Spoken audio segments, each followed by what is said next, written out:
Um dos mais nobres testemunhos já proferidos pela Reforma foi o protesto apresentado pelos príncipes cristãos da Alemanha na Dieta de Spira em 1529. A coragem, a fé e a firmeza daqueles homens de Deus alcançaram, para os séculos que se seguiram, a liberdade de pensamento e de consciência. O protesto deu à Igreja Reformada o nome de protestante e os seus príncipes são a própria essência do protestantismo.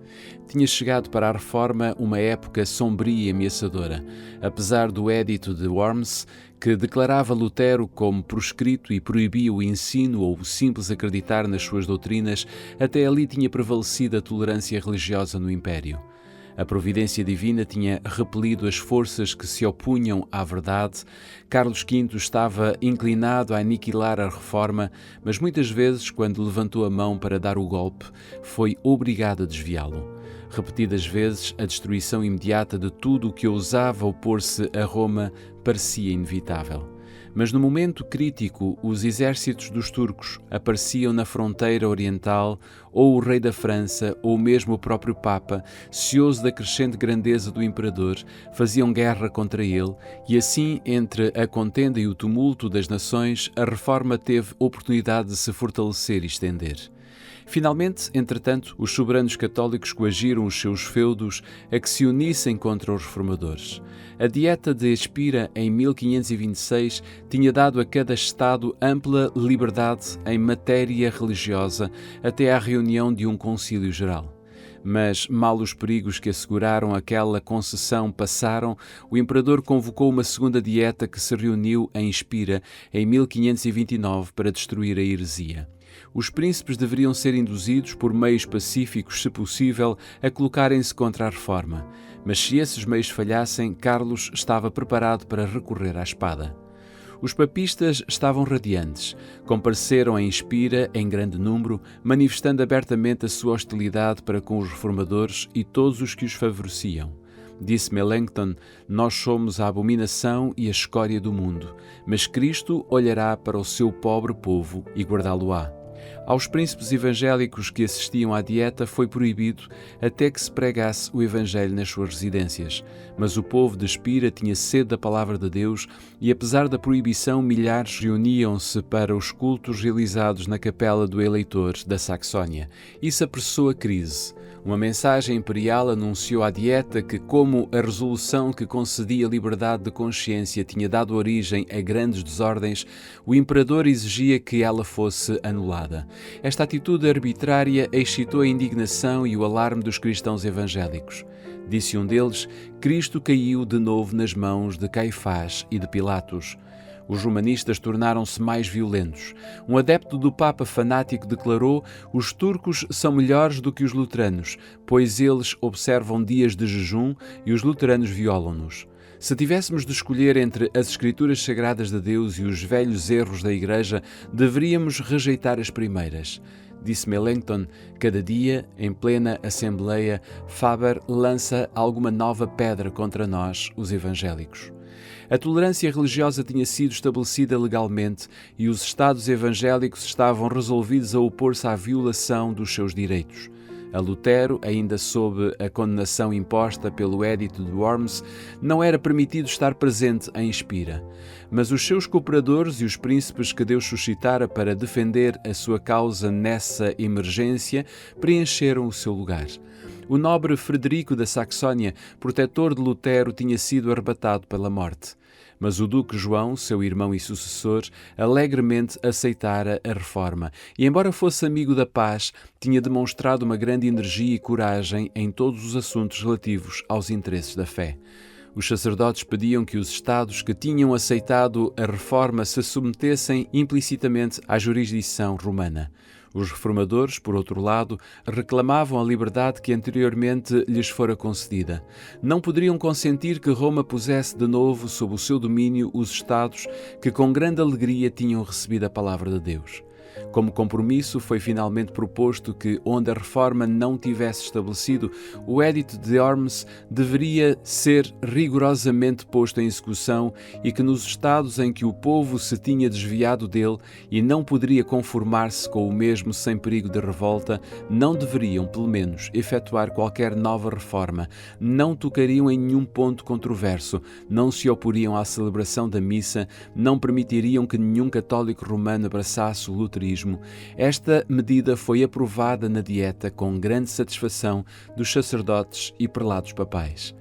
Se esse édito fosse executado, a reforma não poderia nem estender-se, onde por enquanto era desconhecida, nem estabelecer-se sobre sólidos fundamentos, onde já existia. A liberdade da palavra seria proibida, não se permitiriam conversões e exigiu-se dos amigos da reforma que se submetessem imediatamente a essas restrições e proibições. As esperanças do mundo pareciam prestes a extinguir-se. O restabelecimento da hierarquia romana infalivelmente traria de novo os antigos abusos e encontrar-se-ia facilmente uma ocasião para completar a destruição de uma obra já tão violentamente abalada pelo fanatismo e pela dissensão. Reunindo-se o partido evangélico para consulta, os presentes entreolharam-se pálidos de terror. Por todo o lado circulava a pergunta: o que se poderá fazer? Estavam iminentes sobre o mundo graves acontecimentos. Submeter-se-ão os chefes da reforma e aceitarão o édito? Como seria fácil, nessa crise, na verdade tremenda, que os reformadores tivessem argumentado consigo mesmos de maneira errada? Quantos pretextos plausíveis e boas razões poderiam ter encontrado para a submissão? Era garantido aos príncipes luteranos o livre exercício da sua religião. O mesmo favor era estendido a todos os seus súbditos, que anteriormente à aprovação daquela medida tinham abraçado as ideias reformadas. Não deveria isto contentá-los? Quantos perigos seriam evitados com a submissão? Em quantos acasos e conflitos desconhecidos não haveria a oposição de os lançar? Quem sabe que oportunidades poderia trazer o futuro? Abracemos a paz, agarremos o ramo de oliveira que Roma apresenta e curemos as feridas da Alemanha. Com argumentos semelhantes a estes, poderiam os reformadores ter justificado a adoção de uma conduta que com certeza em pouco tempo resultaria na total destruição da sua causa. Felizmente, consideraram o princípio sobre o qual aquele acordo se baseava e agiram com fé. Qual era o princípio? Roma tinha o direito de coagir a consciência e proibir a liberdade de examinar, mas não deveriam eles próprios e os seus súbditos protestar, gozar da liberdade religiosa? Sim, com um favor especialmente estipulado naquele acordo, mas não com um direito. Quanto a tudo o que daquele acordo se exteriorizava, deveria governar o grande princípio da autoridade. A consciência estaria fora dos seus domínios. Roma era o juiz infalível e dever-se-ia obedecer-lhe. A aceitação de acordo proposto teria sido a virtual admissão de que a liberdade religiosa se deveria limitar à Saxónia reformada e, quanto ao resto da cristandade, o livre exame e a profissão de fé reformada seria um crime e deveriam ser castigados com a masmorra e a tortura. Poderiam eles consentir em localizar a liberdade religiosa? Admitir a proclamação de que a reforma tinha feito o seu último converso? Que conquistara o seu último palmo de terra? E que onde quer que Roma exercesse o seu domínio naquela hora, ali deveria perpetuar-se esse domínio? Poderiam os reformadores alegar que eram inocentes do sangue daquelas centenas e milhares que, em consequência desse acordo, teriam que perder a vida nas terras papais? Isto seria trair, naquela hora suprema, a causa do Evangelho e das liberdades da cristandade. Pelo contrário, sacrificariam tudo, mesmo os domínios, a coroa e a vida. Rejeitemos esse decreto, disseram os príncipes. Em assuntos de consciência, a maioria não tem poder. Os delegados declararam: é ao decreto de 1526 que devemos a paz de que o Império goza. A sua abolição encheria a Alemanha de perturbações e divisão. A Dieta não tem competência para fazer mais do que preservar a liberdade religiosa até que o concílio se reúna. Proteger a liberdade de consciência é dever do Estado, e isto é o limite da sua autoridade em matéria da religião. Qualquer governo secular que tente legislar sobre observâncias religiosas ou impô-las pela autoridade civil está a sacrificar o próprio princípio pelo qual os cristãos evangélicos lutaram com tanta nobreza. Os católicos romanos decidiram-se a derrubar o que denominavam como ousada obstinação. Começaram a procurar dar origem a divisões entre os sustentáculos da Reforma e intimidar todos os que não se tinham declarado abertamente a seu favor. Os representantes das cidades livres foram finalmente convocados perante a Dieta e exigiu-se que declarassem se aderiam aos termos da proposta. Pediram prazo, mas em vão.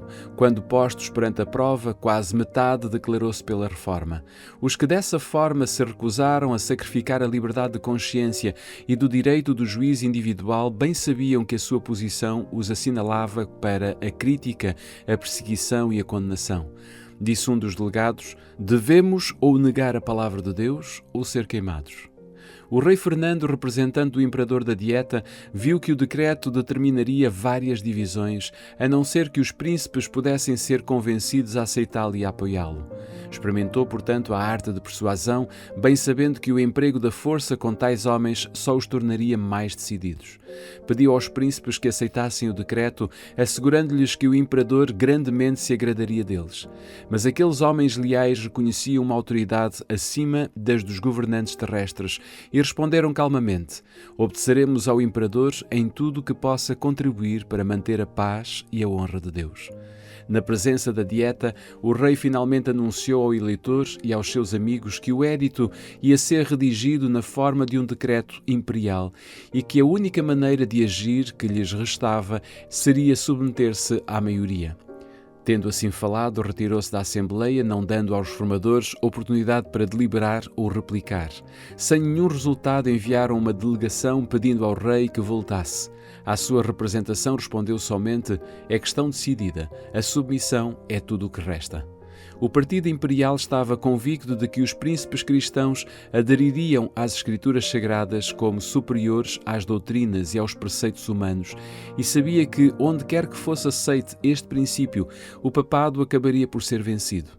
Mas, tal como milhares que têm havido desde esse tempo, apenas olhavam para as coisas que se veem, lisonjeando-se de que a causa do imperador e do Papa era forte e a dos reformadores fraca. Se os reformadores tivessem confiado unicamente no auxílio humano, teriam sido tão impotentes como os adeptos do Papa supunham que eles eram. Mas, embora poucos em número e em desacordo com Roma, tinham a sua força. Apelaram do relatório da Dieta para a Palavra de Deus e do Imperador Carlos para Jesus Cristo, Rei dos Reis e Senhor dos Senhores. Como Fernando se recusasse a tomar em consideração as suas convicções de consciência, os príncipes decidiram-se a não tomar em conta a sua ausência, mas a levar sem demora o seu protesto perante o Concílio Nacional. Foi, portanto, redigida e apresentada à Dieta esta solene declaração: protestamos pelos que se acham presentes perante Deus, nosso único Criador, Mantenedor, Redentor e Salvador, e que um dia será nosso juiz, bem como perante todos os homens e todas as criaturas, que nós, por nós e pelo nosso povo, não concordamos de maneira alguma com o decreto proposto, nem aderimos ao mesmo em tudo o que seja contrário a Deus, à sua santa palavra, ao nosso direito de consciência, à salvação da nossa alma. O quê? Ratificarmos esse édito? Afirmaríamos que quando o Deus Todo-Poderoso chama um homem ao seu conhecimento, esse homem não pode, contudo, receber a sabedoria de Deus? Não há doutrina correta além da que se conforma com a palavra divina? O Senhor proíbe o ensino de qualquer outra doutrina? As Sagradas Escrituras devem ser explicadas por outros textos bíblicos mais claros. Este santo livro é, em todas as coisas necessárias ao cristão, fácil de compreender e destinado a dissipar as trevas. Estamos resolvidos, com a graça de Deus, a manter a pregação pura e exclusiva da sua santa palavra, tal como se contém nos livros bíblicos do Antigo e Novo Testamentos, sem lhe acrescentar coisa alguma que lhe possa ser contrária. Esta palavra é a única verdade, é a regra segura para toda a doutrina e de toda a vida, e nunca pode falhar ou iludir-nos.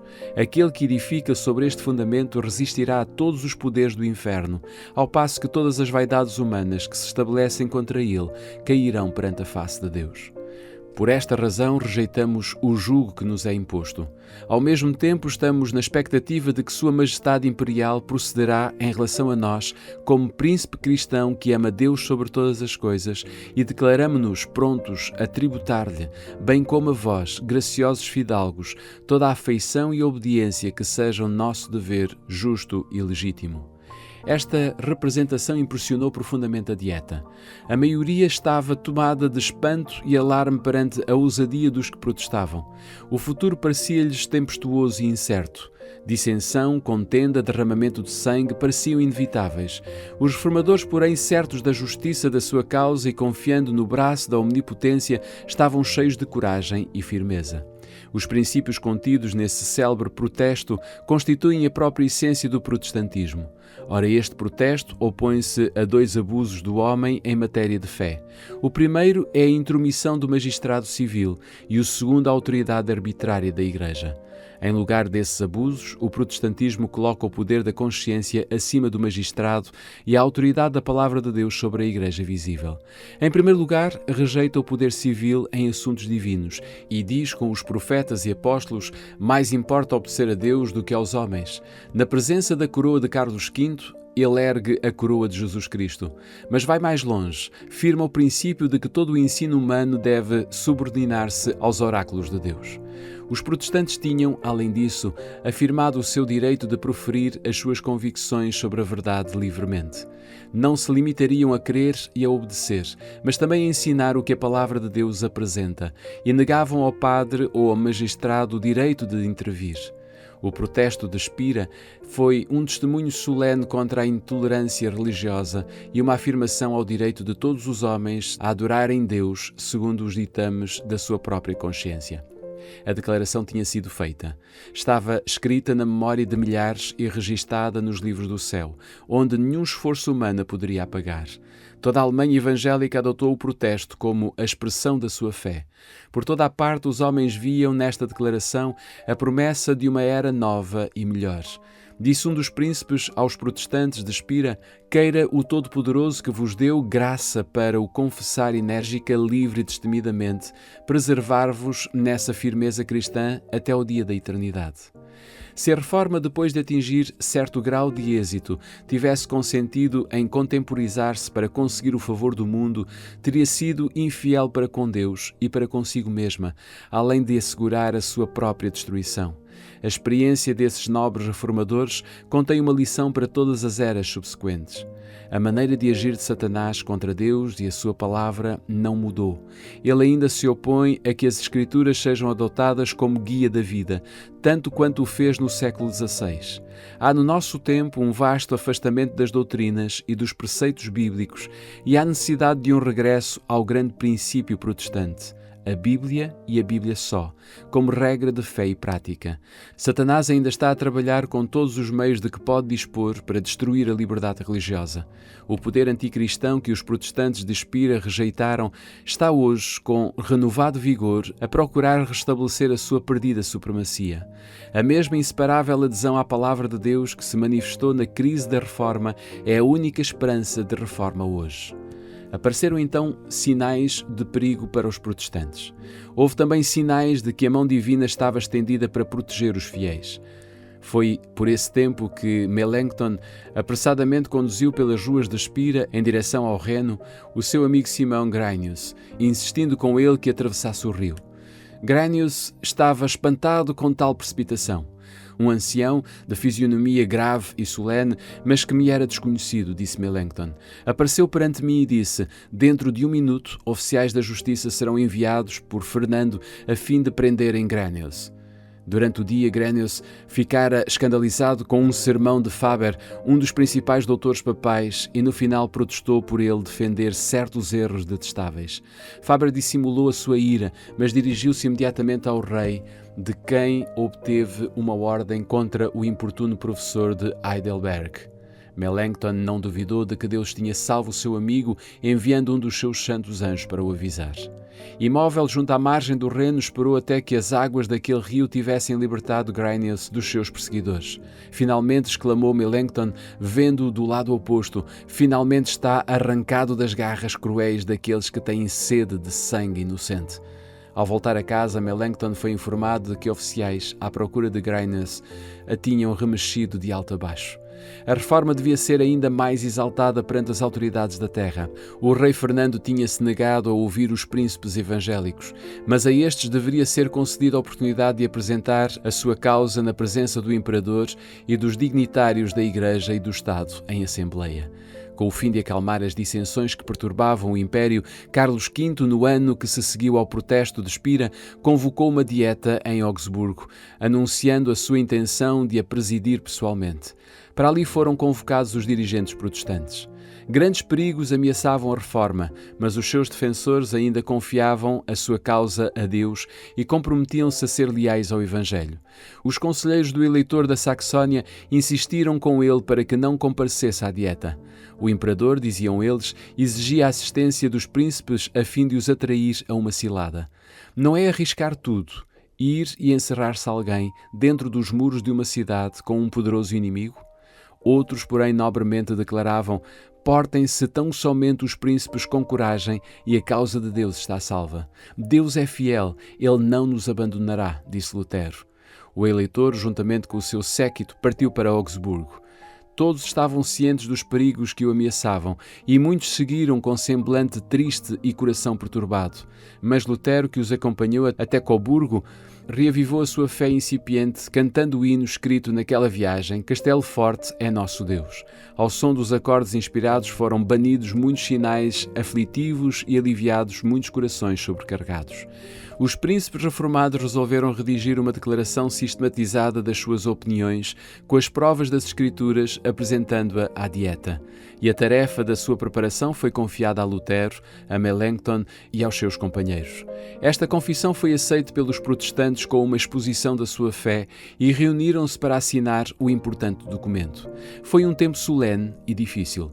Os reformadores mostravam insistência em que a sua causa não fosse confundida com questões políticas. Compreendiam que a reforma não deveria exercer outra influência além da que procede da palavra de Deus. Ao virem para a frente os príncipes cristãos para assinar a confissão, Melanchthon interpôs-se dizendo: compete aos teólogos e ministros propor estas coisas. Reservemos para outros assuntos a autoridade dos poderosos da terra. Deus não permita, replicou João da Saxónia, que me excluam. Estou resolvido a fazer o que é reto sem me perturbar com a minha coroa. Desejo confessar o Senhor. O meu chapéu de eleitor e os meus títulos de nobreza não são para mim tão preciosos como a cruz de Jesus Cristo. Tendo dito isto, assinou o nome. Disse outro dos príncipes ao tomar a pena: se a honra do meu Senhor Jesus Cristo exige, estou pronto para deixar os meus bens e a vida. Preferiria renunciar aos meus súbditos e aos meus domínios, deixaria de preferência o país dos meus pais com o bordão na mão, continuou ele, e receber qualquer outra doutrina que não a que se contém nesta confissão. Tal era a fé e a ousadia daqueles homens de Deus. Chegou o tempo designado para comparecer perante o imperador. Carlos V, sentado no trono, rodeado dos seus eleitores e príncipes, deu a palavra aos reformadores protestantes.